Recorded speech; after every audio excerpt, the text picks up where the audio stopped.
오늘 주시는 하나님의 말씀은 로마서 11장 25절에서 36절까지 말씀입니다. 로마서 11장 25절에서 36절 한 절씩 교독하고 36절 마지막 말씀은 함께 봉독하겠습니다. 25절입니다. 형제들아, 너희가 스스로 지혜 있다 하면서 이 신비를 너희가 모르기를 내가 원하지 아니하노니, 이 신비는 이방인의 충만한 수가 들어오기까지 이스라엘의 더러는 우둔하게 된 것이라.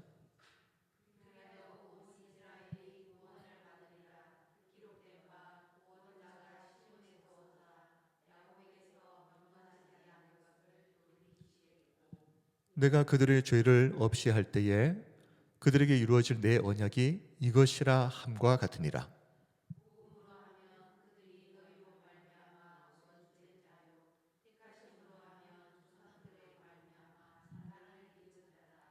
하나님의 은사와 부르심에는 후회하심이 없느니라.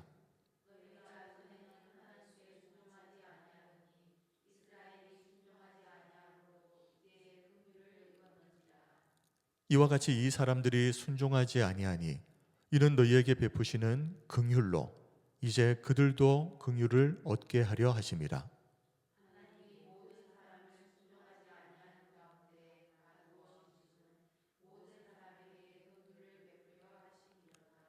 깊도다 하나님의 지혜와 지식의 풍성함이여 그의 판단은 헤아리지 못할 것이며 그의 길은 찾지 못할 것이로다.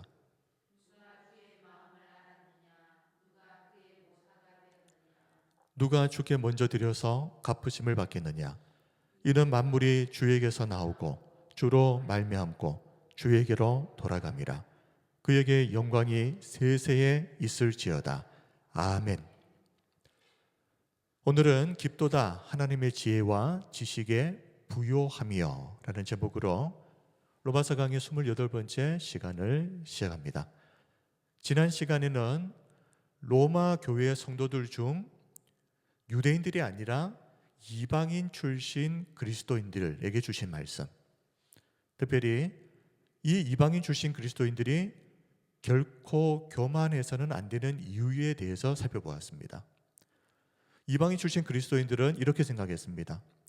하나님께서 원래 있던 이 유대인들은 가지를 꺾어버리시고 그 자리에 대신 우리 이방인들을 접붙여 주셨으니 하나님이 보실 때 유대인들보다 우리 이방인들이 더 소중하고 가치 있는 존재가 아니겠는가, 이런 생각을 하면서 유대인 출신 그리스도인들을 무시했습니다. 사실 틀린 말은 아니죠. 실제로 유대인들이 복음을 믿지 않고 거부했습니다. 그래서 하나님이 은혜를 주셨음에도 스스로 잘려 나가버렸습니다. 그래서 이방인 출신 그리스도인들이 했던 이 말은 전적으로 틀린 말은 아닙니다. 그런데 반은 맞고 반은 틀린 말이었습니다. 바울은 먼저 이방인 출신 그리스도인들의 원래 정체성이 무엇이었는가에 대해서 먼저 이야기합니다. 너희들이 원래 어떤 사람들이었느냐? 돌감람나무에 붙어있던 가지였다. 돌감람나무에 붙어있는 가지는 아무리 노력해도 참 감람나무 열매를 결코 맺을 수가 없습니다. 이것을 존재론적 한계라고 말씀드렸습니다. 그런 존재였습니다. 누가요? 이방인들이 말입니다. 이것이 지금 유대인들을 무시하고 있는 이방인 출신 그리스도인들의 원래 정체성이었다. 너희들은 원래 이런 자들이었다. 그런데 이런 이방인들이 하나님의 은혜로 어떻게 되었습니까? 참 감람나무에 접붙임이 되었습니다. 그래서 이제는 참 감람나무 열매를 맺는 존재가 되었다. 그렇다면 그런 은혜를 받은 이방인들이 어떤 마음으로 살아가야 되겠는가? 유대인보다 나는 더 낫다라고 하는 우월감, 교만함이 아니라 하나님이 베풀어 주신 은혜에 대해서 감사하는 겸손한 삶을 살아야 하지 않느냐. 이것이 바울이 지난 시간 강조했던 내용입니다. 그리고 바울은 중요한 한 가지를 더 이야기했죠. 하나님께서 원가지였던 유대인들도 불순종으로 인해서 꺾으셨다면 원가지도 아닌 돌감람나무에 붙어 있던 가지였던 이방인들에게는 어떻게 하시겠느냐? 그동안 우리는 유대인들보다 더 나은 존재라고 생각했던 이 이방인들에게 이런 잘못된 우울감에 빠져 있지 말고 정신을 바짝 차려라 하는 바울의 경고가 아니었겠습니까? 그래서 바울은 하나님의 은혜로 구원받은 이 이방인들이 어떻게 하면 계속해서 하나님의 이 인자하심 안에 머물러 있을 수 있느냐, 그 방법이 높은 마음을 품지 말고 도리어 두려워하라 그랬습니다. 이 구원이 나의 행위, 나의 공로로 주어진 것이 아니라 오직 하나님의 은혜로 주어진 것이다 하는 것을 꼭 기억하고 항상 겸손한 마음으로 살아가라. 이것이 바로 이방인들이 계속해서 하나님의 인자하심 안에 머물러 있을 수 있는 방법이다. 자, 이 시간 이제 이것이 지난 시간 살펴보았던 내용입니다. 자, 오늘은 이 내용에 이어서 다시 한 번 더 이야기합니다. 이방인 출신 그리스도인들이 절대 교만해서는 안 되는 이유, 지난 시간에 이어지는 내용이라고 보시면 되겠습니다.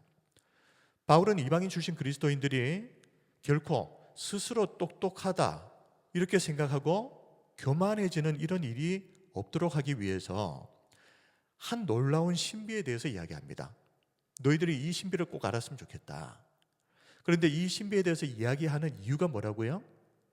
이방인 출신 그리스도인들이 교만해지지 않도록 하기 위해서 너희들이 이 신비를 꼭 알기를 원한다. 이 신비는 하나님의 구원 계획과 관련된 신비입니다. 25절, 형제들아 너희가 스스로 지혜 있다 하면서 이 신비를 너희가 모르기를 내가 원하지 아니하노니. 자, 이 신비는 무엇입니까? 이 신비는 이방인의 충만한 수가 들어오기까지 이스라엘의 더러는 우둔하게 된 것이라. 자, 신비의 내용은 이방인의 충만한 수가 들어오기까지, 그러니까 충만한 이방인들이 숫자가 구원받기까지 이스라엘 유대인들의 더러는 우둔하게 된 것, 이것이 신비라는 것입니다. 자, 이 신비를 절대 깨닫지 못하는 사람이 있는데 그 사람이 어떤 사람이냐? 스스로 지혜 있다 생각하고 교만한 사람들. 이런 사람들은 이 교만함 때문에 영적인 눈이 가려져 버렸기 때문에 하나님의 신비를 분별할 수가 없습니다. 교만한 사람은 필연적으로 영적 분별력이 없는 어리석은 삶을 살게 됩니다. 성경을 보면 여러 가지 예를 볼 수가 있는데 세 가지 정도만 한번 말씀드리면, 첫 번째, 계시록 3장을 보면 라우디게아 교회가 나옵니다. 이 라우디게아 교회의 성도들이 대단히 교만했습니다. 근데 왜 교만했겠습니까? 물질적으로 너무 풍요로웠기 때문입니다. 그래서 스스로 생각하기를 나는 부자다, 나는 부족한 것이 없다라고 자부했던 사람들, 라우디게아 교회 성도들이었습니다. 그런데 결국 그 풍요로움으로 인해서 그들은 교만해지게 되고 자만심을 가지게 되고 그 결과 영적인 눈이 어두워져 버립니다. 그래서 무엇을 못 보게 되었는가 하면 지금 자신들의 영혼이 얼마나 공고하고 가난하고 가련한 상태인지, 자기 자신의 영혼의 상태를 보지 못하는 지경에 이르러 버린 겁니다. 왜 그렇습니까? 교만했기 때문에. 교만하게 되면 영적인 눈이 가려져 버리고 가려주는 순간 못 보게 되는 겁니다. 주님은 그런 라우디게아 교회 성도들을 향해서 안약을 사서 눈에 발라 보게 하라. 자, 여기서 말하는 눈은 영적인 눈을 말하는 것이겠죠.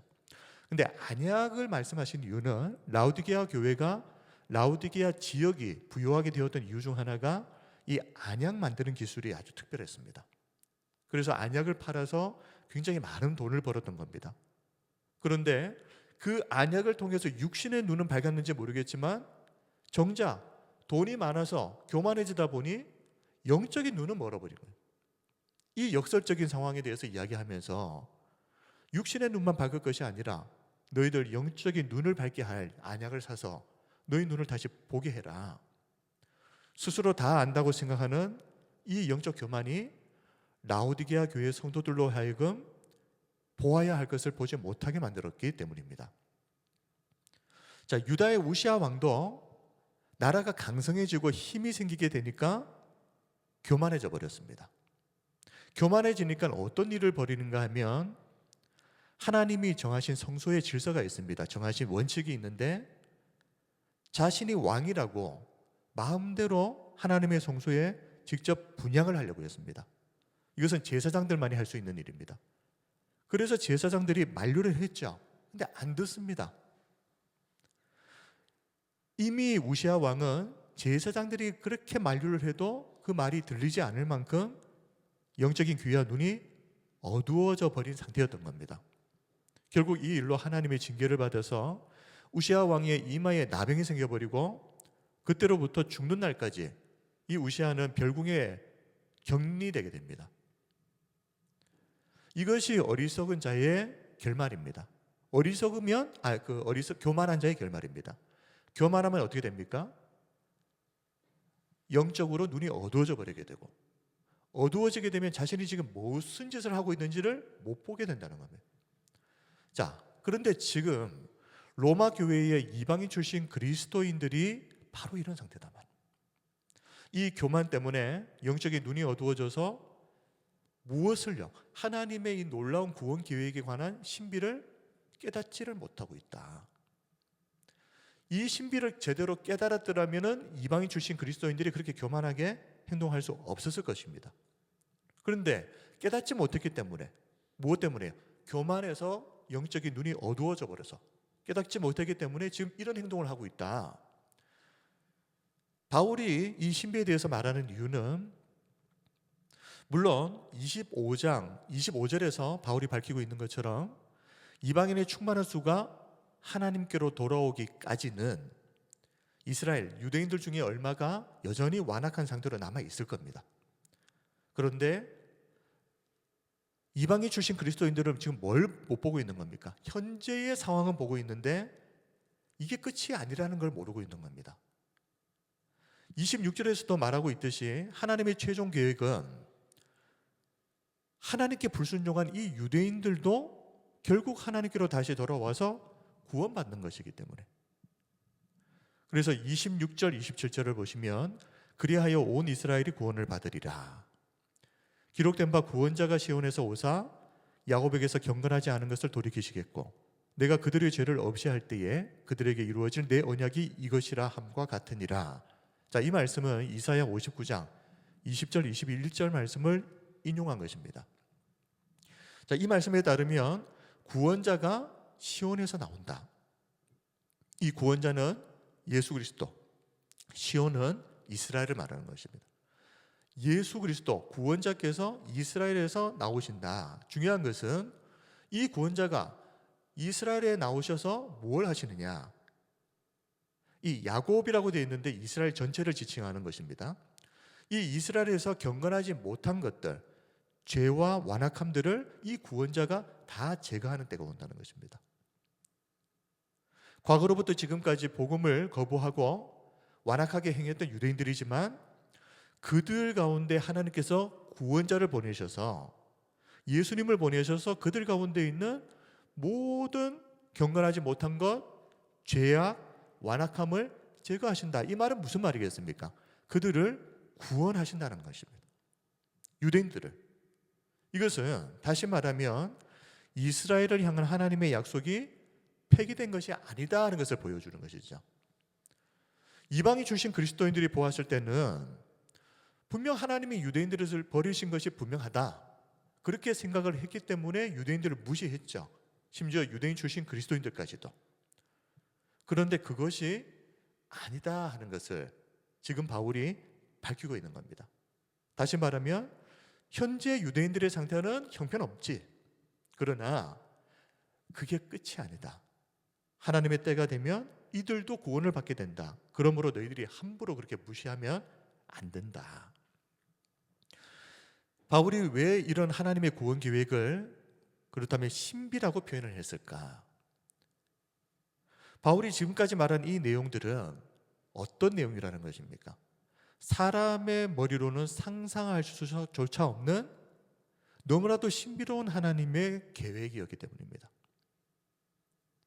유대인들 중에 어느 누구가 자신들이 복음을 거부하고 있는 이 일이 이방인의 구원으로 이어질 것이라고 누가 상상할 수 있었겠습니까? 유대인들이 볼 때 이방인은 지옥의 불쏘시개로 취급받던 사람들입니다. 죽으면 그냥 지옥에 떨어지는 것이 당연한 사람들. 그런데 그런 그들이 이런 이방인들이 구원을 받는다. 그것도 자신들이 거부한 복음을 믿어서 유대인들 입장에서는 상상할 수도 없는 일이 벌어져 버린 겁니다. 이방인들도 마찬가지죠. 유대인들이 복음을 거부하고 있는 이 상황이 끝인 줄 알았는데 결국 유대인들도 구원받는 것으로 이어진다. 이방인들도 상상하지 못했던 일들이 지금 이루어지고 있는 것입니다.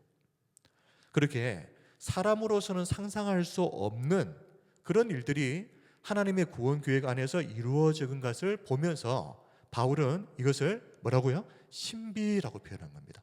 내 머리, 내 상상력으로는 도저히 상상조차 못했던, 생각지도 못했던 일들이 하나님의 구원 계획 안에 담겨져 있구나. 너무나도 신비로운 것이죠. 그리고 바울은 남은 자를 제외한 이 유대인들이 여전히 완악한 상태로 남아있는 이 기간이 이방인들이 보았을 때는 끝이다. 영원히 그렇게 돼버리고 끝날 것이다 라고 생각했는데 종결 시점이 정해져 있는 한시적인 기한이다 하는 것을 말했다고 했습니다.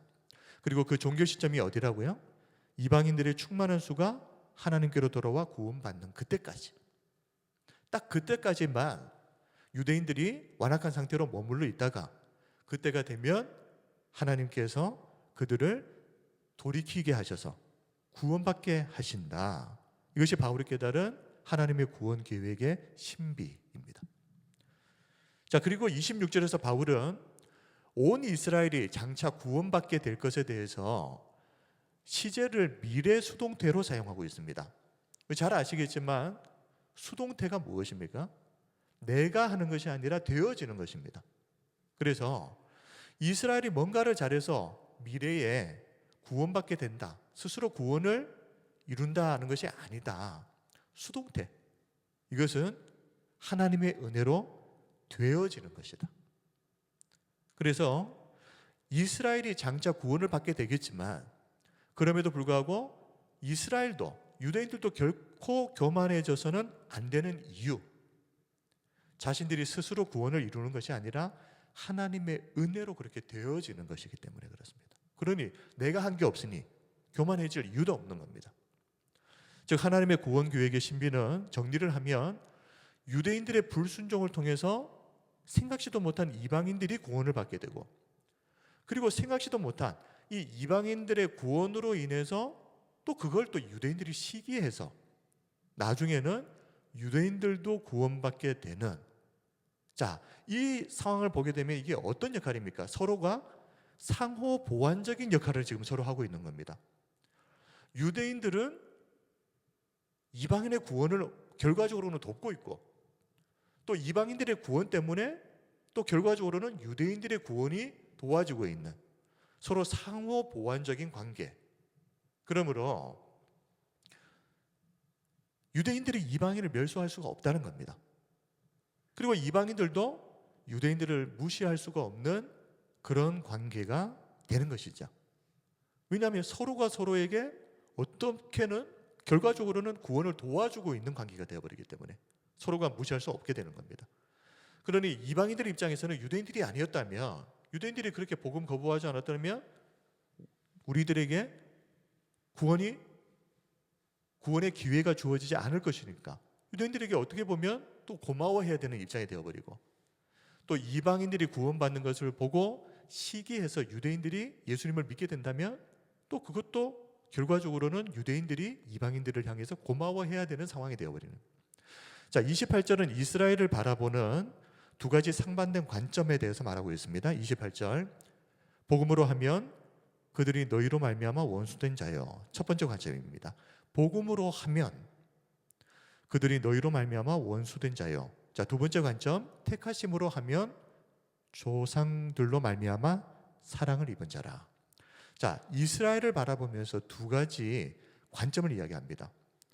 이스라엘을 보았을 때 복음의 관점에서만 본다면 지금 이스라엘은 복음을 거부하고 있죠. 그래서 복음의 관점에서만 보면 지금 현재 이스라엘은 하나님과 원수가 되어 있는 관계입니다. 복음의 대적자의 위치에 있는 겁니다. 그런데 그게 끝이 아니다. 두 번째 관점, 선택의 관점에서 한번 보자는 겁니다. 선택의 관점에서 보았을 때는 이 이스라엘은 하나님께서 그들의 조상들과 맺은 언약이 있습니다.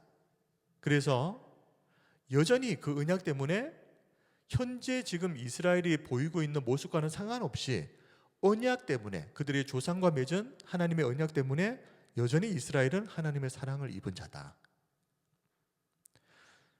바울이 이스라엘의 이 두 가지 관점을 말한 이유는 이방인 신자들의 교만을 경고하기 위해서입니다.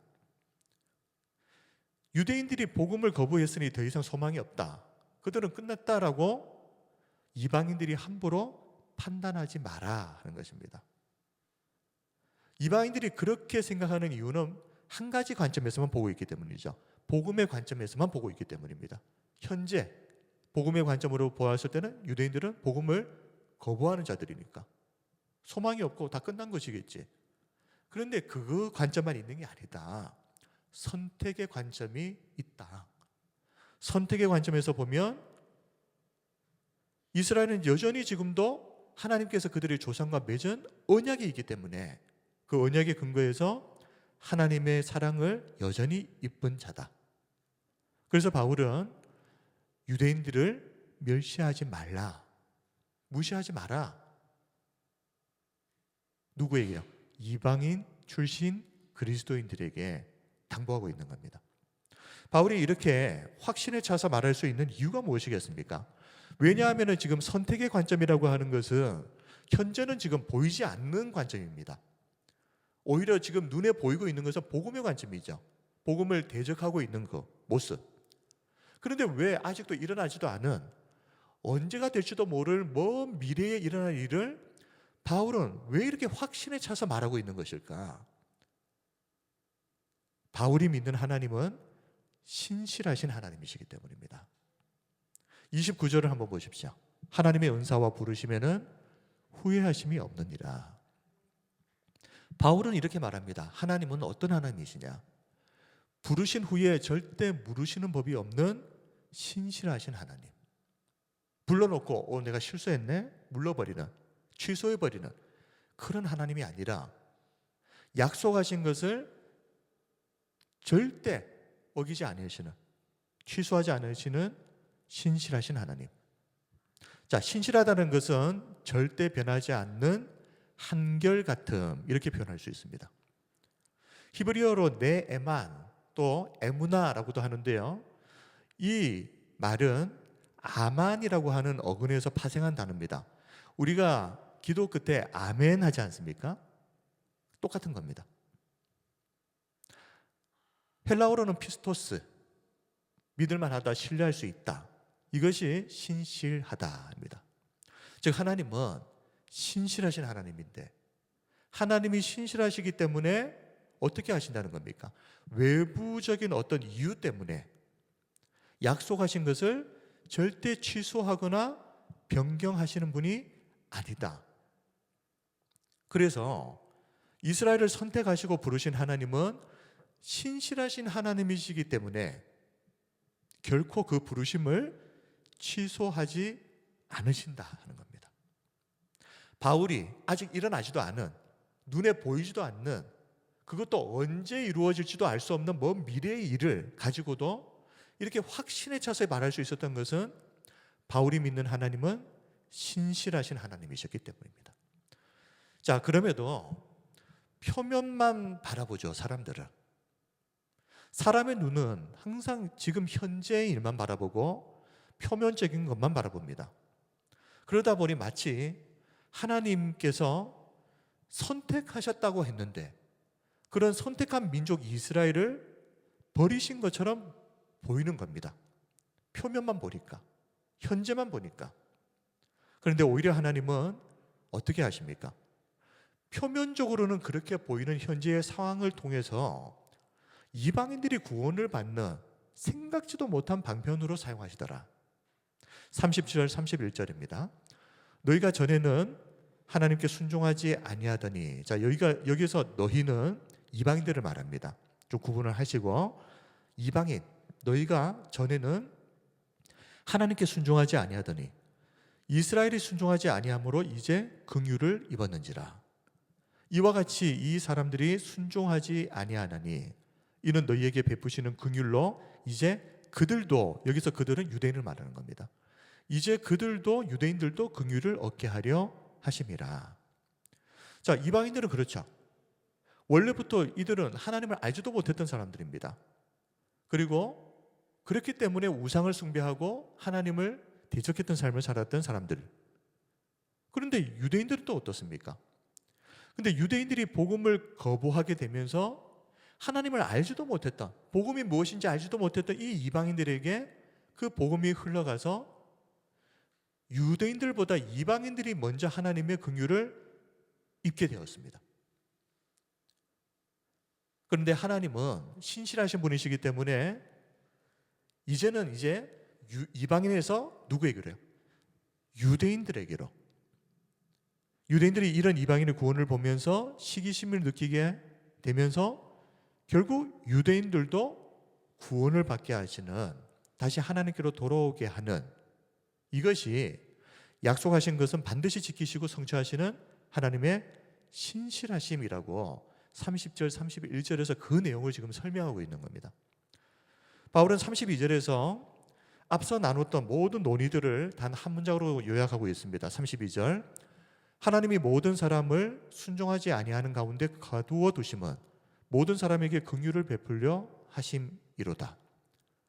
자, 순종하지 아니하는 가운데 가두어 두셨다 그랬습니다. 가두어 두셨다, 이것은 하나님께서 죄를 짓도록 만드셨다는 뜻이 아닙니다. 현재의 상태가 이런 상태라는 겁니다. 인간 스스로의 힘으로는 결코 빠져나올 수가 없는 죄의 감옥에 갇혀 있는 실상, 지금 인간의 실상이 그런 상태다, 그것을 보여주는 것입니다. 자, 여기서 모든 사람 그랬습니다. 모든 사람, 모든 사람이 이런 비참한 상황이었다. 단 한 사람도 예외 없는 평등한 절망 상태를 말하는 것입니다. 이 범죄에는 유대인뿐만 아니라 이방인들도 다 포함된다는 것을 지금 바울이 말하려고 하는 겁니다. 서로 우리는 상관없는 것처럼 이야기하는데 죄의 감옥에 갇혀 있는 이 상태가 바로 유대인들도 그런 상태고 이방인들도 그런 상태, 다 똑같다는 겁니다. 유대인들은 율법을 가졌지만 그것을 지키지 못해서 그 상태인 것이고, 이방인들은 하나님의 말씀도 없고 하나님이 누구신지도 알지 못했기 때문에 그냥 죄의 본성을 따라 살았으니 죄의 감옥에 갇혀 있는 그 상태다. 똑같다는 것이죠, 서로가. 그런데 하나님께서 이런 상황을 일시적으로 그냥 내버려 두셨다라고 말합니다. 그 이유는 역설적이게도 이 일을 통해서 모든 사람에게 긍휼을 베풀기 위해서, 모든 사람에게 차별 없이 구원의 은혜를 베풀어 주시기 위해서 한시적으로 일부러 그렇게 내버려 두셨다라는 말씀이죠. 이게 조금 해석하기가 조금 복잡합니다. 근데 그냥 설명한다면 이렇게 설명할 수 있을 것 같습니다. 자, 만약 유대인이 자기 의로 구원을 받아버렸다, 그러면 어떻게 되겠습니까? 이방인들에게 구원의 기회가 주어지지가 않았겠죠. 근데 반대로 이방인들만 구원을 받았다, 그러면 이스라엘은 나의 백성이라고 삼으신 하나님의 그 언약이 실패가 되어버리는 겁니다.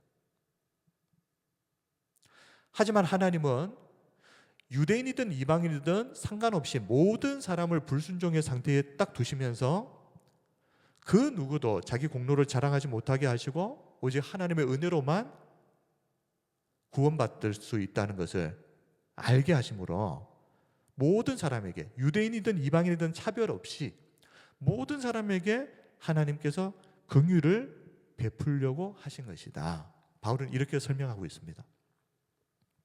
자, 이 말씀에서 핵심 단어는 긍휼입니다. 긍휼. 유대인이나 이방인이나 다 똑같았다 말씀드렸습니다. 모두가 다 똑같이 불순종하는 상태. 그래서 죄의 감옥에 갇혀 있는 실상. 그런데 그렇다면 누구도 자기 의로는 구원을 받을 자격이 없는 자들이었다. 누가요? 유대인이든 이방인이든 똑같이. 그래서 하나님께서 만약 공의로만 판단하셨다면 어떻게 되었겠습니까? 어떤 누구도 심판을 피할 수 없었겠죠. 그런데 그런 사람들에게도 하나님께서 구원의 은혜를 베풀어 주셨다. 왜? 하나님의 긍휼 때문에. 이 사실을 아는 것이 왜 중요하겠습니까? 유대인도 이 사실을 알아야 되고 이방인들도 이 사실을 알아야 됩니다. 그것이 중요한 이유는 자신들이 어떻게 구원을 받게 되었는가, 내 의가 아니라 하나님의 긍휼 때문이었다 하는 것을 알아야만 교만하지 않을 수 있기 때문입니다. 서로를 무시하거나 경시하지 않을 것이기 때문입니다. 그런데 만약 누군가가 교만한 모습을 지금 보이고 있다, 그러면 분명 그 사람은 어떤 사람입니까? 자신이 하나님의 긍휼 때문에 구원받은 자라는 이 사실을 지금 잊고 있는 사람인 것이죠. 근데 안타깝게도 지금 로마 교회 안에 유대인 출신 그리스도인들과 이방인 출신 그리스도인들이 서로 내가 잘났네, 네가 잘났네 그러면서 서로를 비방하고 교만한 그런 자세를 지금 취하고 있지 않습니까? 그렇다면 그들이 그렇게 하고 있는 이유가 뭐라는 말입니까? 자신들이 하나님의 긍휼 때문에 구원을 받은 존재라는 사실을 지금 까맣게 잊어버렸구나. 그래서 저런 행동을 하고 있구나. 지금 바울은 왜 이런 상황들이 벌어지고 있고 사람들이 왜 이런 태도를 가지고 서로를 향해서 행동하고 있는지, 그 본질적인 문제의 원인이 무엇인지를 지금 바울이 말하고 있는 겁니다. 우리가 어떤 은혜를 입고 구원받았는지를 잊어버렸기 때문에.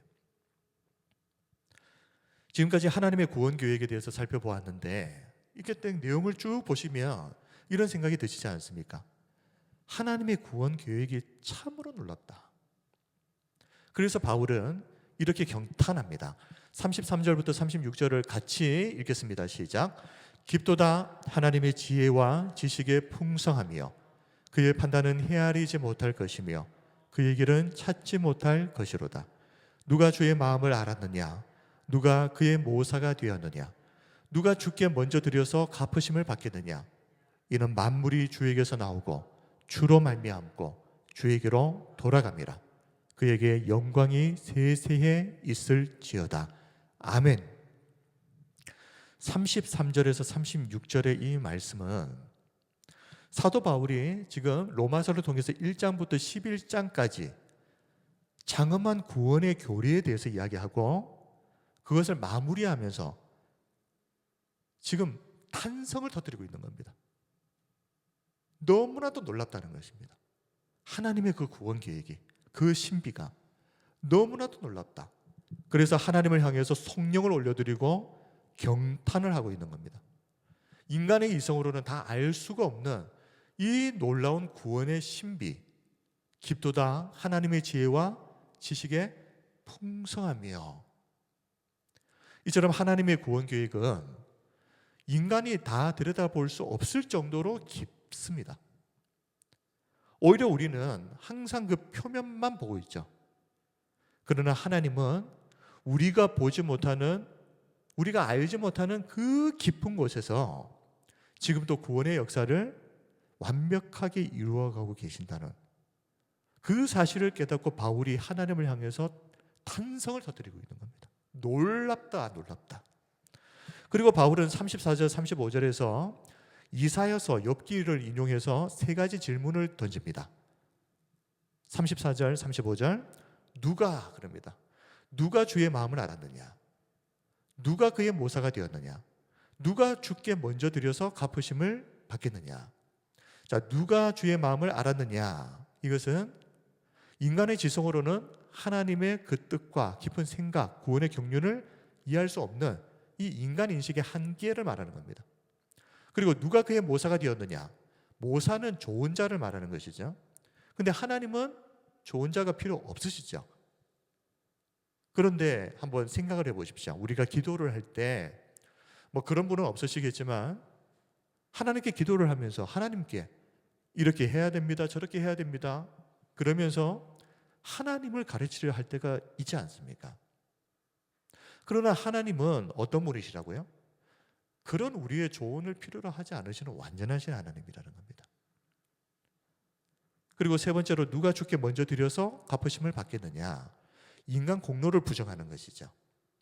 하나님께서 우리에게 은혜를 베풀어 주시기 전에 우리가 뭔가 잘나가지고 능력이 있어서 하나님 앞에 뭔가 딱 내세울 수 있는 그런 존재가 아니다라는 겁니다. 그리고 오직 하나님의 은혜로 구원받는 그런 존재이다. 결국 바울은 이 세 가지 질문을 통해서 인간의 무능함을 지적하고 있는 겁니다. 자꾸만 잘났다고 그러는데, 그래서 자꾸만 교만한 태도를 보이고 있는데, 인간이 하나님의 마음을 제대로 알기는 아느냐? 그리고 하나님께 우리가 무슨 조언을 할 수 있는 위치냐?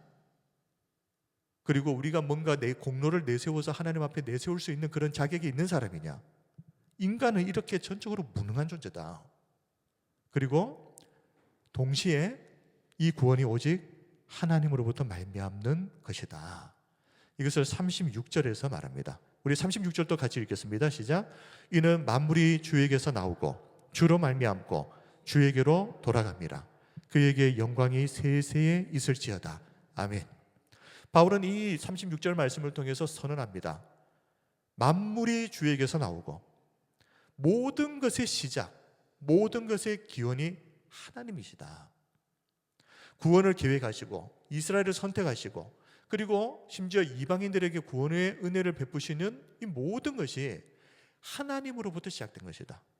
그리고 주로 말미암고 하나님은 시작만 하신 것이 아니라 이루어져가는 모든 그 과정들을 주관하시는 분이시다. 주에게로 돌아갑니다.